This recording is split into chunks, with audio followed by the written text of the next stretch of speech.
नमस्कार। इस ऑनलाइन कक्षा में आपका पुनः स्वागत करते हुए हम उम्मीद करते हैं कि आप अपने घर पर रहकर साफ सफाई का ध्यान देते हुए, सामाजिक दूरी का पालन करते हुए इन कक्षाओं का लाभ पूरी तरह से ले रहे होंगे। प्यारे बच्चों,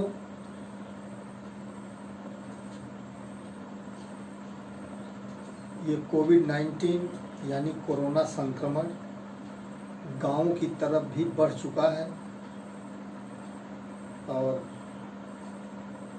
इससे बहुत घबराने की ज़रूरत नहीं है। साफ सफाई का विशेष ध्यान दें, हाथों को बार बार धोते रहें, क्योंकि बार बार मुंह पे हाथ ही जाता है और ये कोरोना वायरस, कोरोना नाम का विषाणु जो है, ये मुंह से, नाक से और आँख से ही हमारे शरीर के इंटरनल पार्ट में प्रवेश करता है। और इसकी प्रोसीडिंग क्या है कि ये जब शरीर के अंदर जाता है तो ये श्वास नली पकड़ करके जब ये फेफड़ों तक पहुंच जाता है तो एक अपनी लेयर बना लेता है और ये लेयर हमें सांस लेने में दिक्कत उत्पन्न करती है और सांस लेने की प्रक्रिया जो है वह सुस्त होने लगती है। हमको जो जितनी ऑक्सीजन हमारे बॉडी को मिलनी चाहिए उतनी मिल नहीं पाती है और आदमी प्रायः धीरे धीरे वो जो है मृत्यु की तरफ बढ़ता है। लेकिन ये ईश्वर का करम है, ये ईश्वर का हम लोगों पे आशीर्वाद है कि हमारे यहाँ मृत्यु दर बहुत कम है।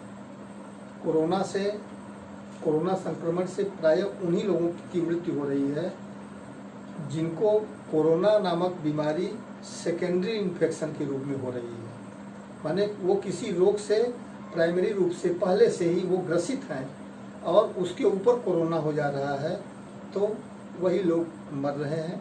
बाकी लोग एक हफ्ते जाते जाते रिकवर अपने को कर ले रहे हैं और 14 दिन बाद अपने घरों को वापस आ जाते हैं। लेकिन हमें इस संकट में पड़ने की आवश्यकता ही क्या है? हम अगर संक्रमित होंगे, हम अपने किसी अजीज को संक्रमित कर देंगे जो कि हमारे लिए, हमारे देश के लिए, हमारे समाज के लिए बहुत महत्वपूर्ण होगा। हो सकता है उसकी जान जोखिम में हो जाए, इसलिए आपको बार बार इस रोग के प्रति आगाह किया जाता है, सचेत किया जाता है। प्यारे बच्चों, आपको अम्ल, क्षार और लवण पढ़ाया गया। अम्ल और क्षार के विषय में हम एक आउटलाइन आपको दे दें पुनः।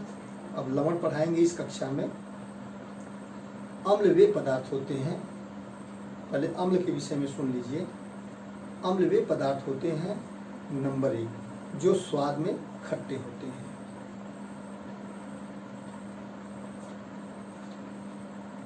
दूसरा, अम्ल वे पदार्थ हैं जिनके पास हाइड्रोजन आयन होता है, H+ है। तीसरा, अम्ल वे पदार्थ हैं जो नीले लिटमस कागज को लाल कर देते हैं। ये 3 चीजें आपको बताई गई हैं, शुरुआत में बताई गई थी। बाद में जब pH आया तो चौथी चीज उसमें जोड़ देते हैं।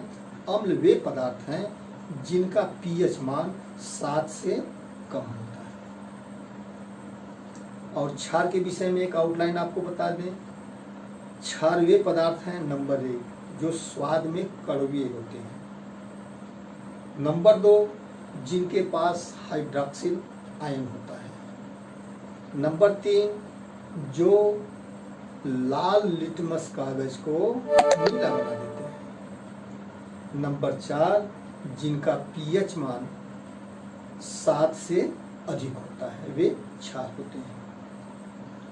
अम्लों का उदाहरण हम बता दें। अम्ल, प्रबल अम्ल और दुर्बल अम्ल 2 तरह के होते हैं।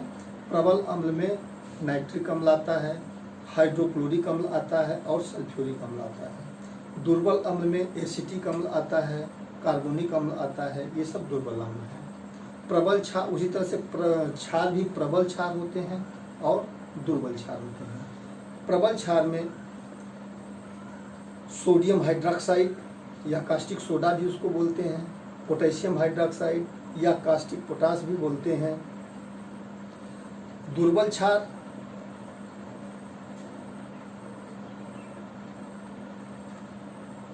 क्षार में एल्युमिनियम हाइड्रोक्साइड, मैग्नीशियम हाइड्रोक्साइड और कैल्शियम हाइड्रोक्साइड, ये सब दुर्बल क्षार है। हम अब आते हैं लवण पे। लवण क्या होता है? प्यारे बच्चों, आपको उदासीनीकरण की अभिक्रिया पढ़ाई गई है। उदासीनीकरण की अभिक्रिया में आपको बताया गया है कि जब अम्ल और क्षार परस्पर अभिक्रिया करते हैं तो लवण और पानी बनता है। ठीक है, तो लवण की परिभाषा हम ऐसे दे सकते हैं कि लवण की प्राप्ति जो है अम्ल और क्षार की परस्पर अभिक्रिया के द्वारा लवण की प्राप्ति होती है। या ऐसे भी कह दें कि उदासीनीकरण की अभिक्रिया में पानी उत्पाद के रूप में पानी के अतिरिक्त जो पदार्थ बनता है उसे हम लवण कहते हैं। इसको हम ब्लैक बोर्ड पे भी समझा देते हैं आपको।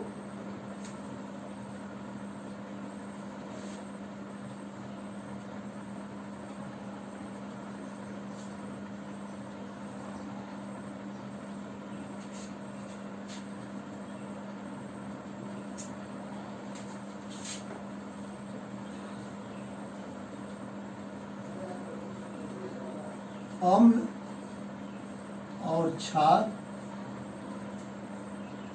ये क्रिया करते हैं तो लवण और पानी या जल बनता है। और इस पूरी अभिक्रिया को हम कहते हैं न्यूट्रलाइजेशन, उदासीनीकरण।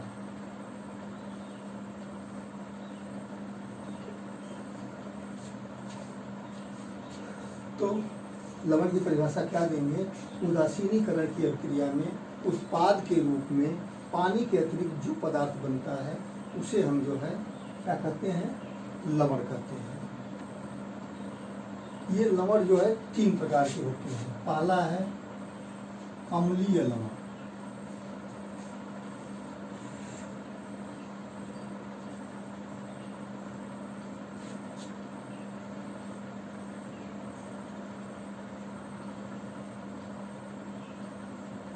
Acidic salts. अम्लीय लवण किसे कहते हैं? अगर उदासीनीकरण की ही अभिक्रिया प्रबल अम्ल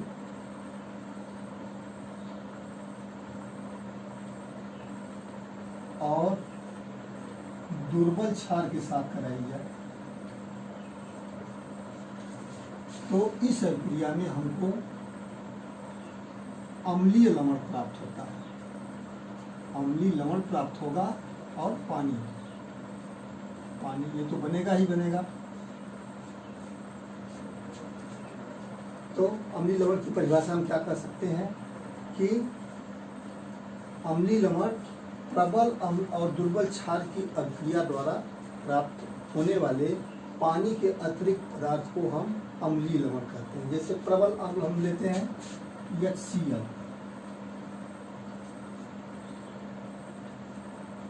और दुर्बल क्षार ले लेते हैं हम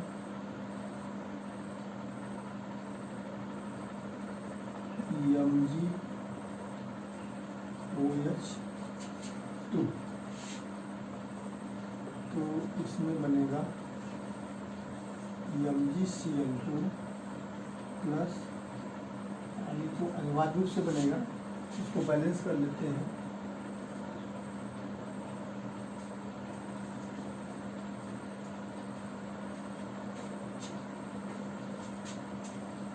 MgCl2, H इधर 2, उधर भी 2, Cl2, Mg1,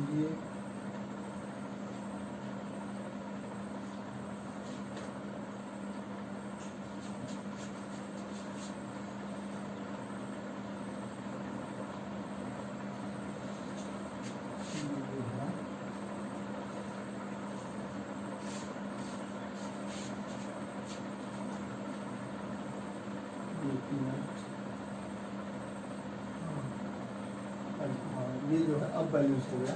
देखिए हाइड्रोजन यहाँ पे बाएं पक्ष में 2 यहाँ है, 2 यहाँ है, माने 4 है, 2 गुना 4 यहाँ है। तो ये जो मैग्नीशियम क्लोराइड बनेगा इसे हम क्या कहेंगे, अम्लीय लवण। तो अम्लीय लवणों की प्राप्ति प्रबल अम्ल और दुर्बल क्षार की अभिक्रिया के फलस्वरूप होती है। और एक उदाहरण हमने दिया हाइड्रोक्लोरिक अम्ल और मैग्नीशियम हाइड्रोक्साइड का। अब इसके बाद आते हैं क्षारीय लवण। दूसरा है क्षारीय लवण।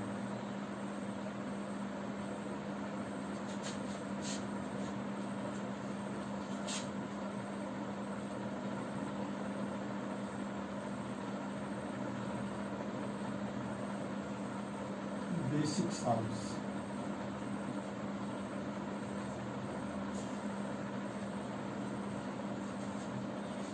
प्यारे बच्चों, जब हम दुर्बल अम्ल और प्रबल क्षार की अभिक्रिया कराते हैं, दुर्बल अम्ल और प्रबल क्षार की अभिक्रिया कराते हैं, तो हमको प्राप्त होने वाला पानी के अतिरिक्त जो यौगिक प्राप्त होता है वह क्षारीय लवण होता है। जैसे दुर्बल अम्ल हम लेते हैं कार्बोनिक H2CO3, ठीक है। और प्रबल क्षार इसको लिख दो पहले, दुर्बल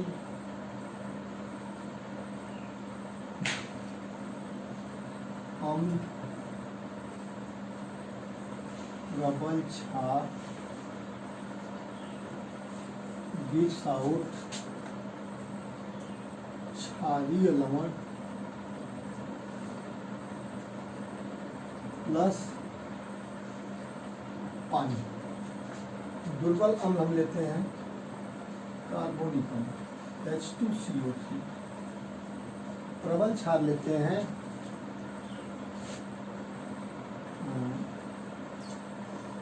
NaOH प्रबल क्षार। इसमें बनेगा क्या,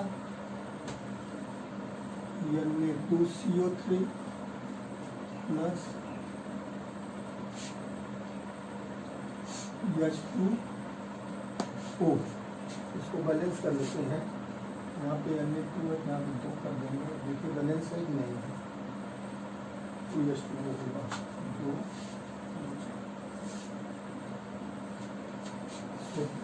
हाइड्रोजन से शुरू करते हैं। हाइड्रोजन इधर 2 यहाँ और 2 यहाँ, 4, 2 गुना 4। Carbonate 1, carbon 1, carbon 1। ऑक्सीजन इधर जो है 3, 2, 5। ये सभी। तो दुर्बल अम्ल और प्रबल क्षार की अभिक्रिया द्वारा पानी के अतिरिक्त जो पदार्थ हमें प्राप्त होगा उसे हम क्या कहेंगे, क्षारीय लवण। ये सोडियम कार्बोनेट है, ये क्या है, ये क्षारीय लवण है, ठीक है। तीसरा होता है सामान्य लवण।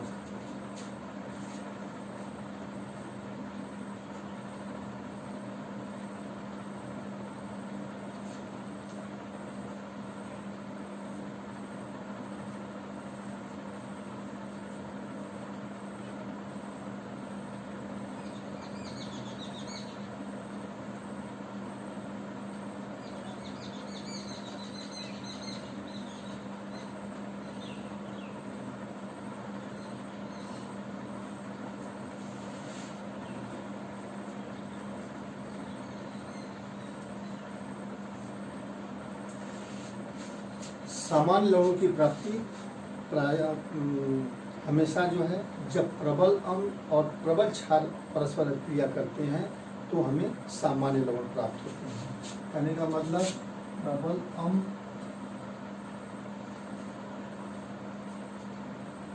और प्रबल क्षार विदाउट सामान्य लवण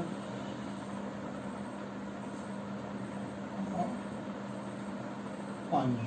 प्रबल अम्ल ले लेते हैं हम, HCl प्रबल अम्ल है, और प्रबल क्षार NaOH है।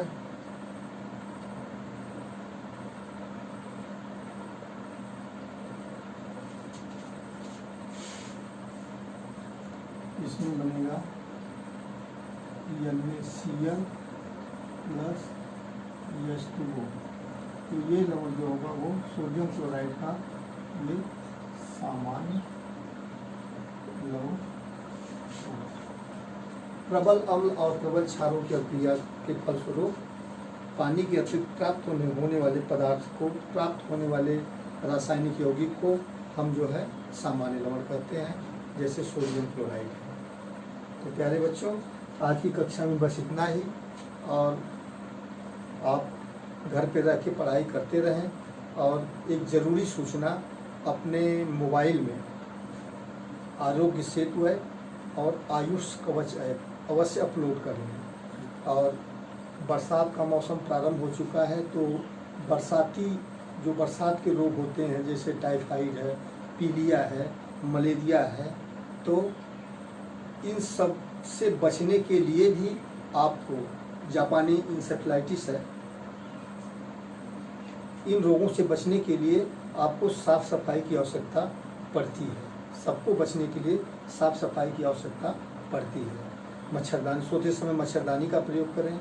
कूलर अगर आपके घर में है तो कूलर में पानी इकट्ठा न होने दें बहुत दिनों तक, कूलर का पानी हमेशा बदलते रहें। इन सब सावधानियों को ध्यान में रखते हुए, दृष्टिगत रखते हुए अपनी पढ़ाई को जारी रखें। धन्यवाद।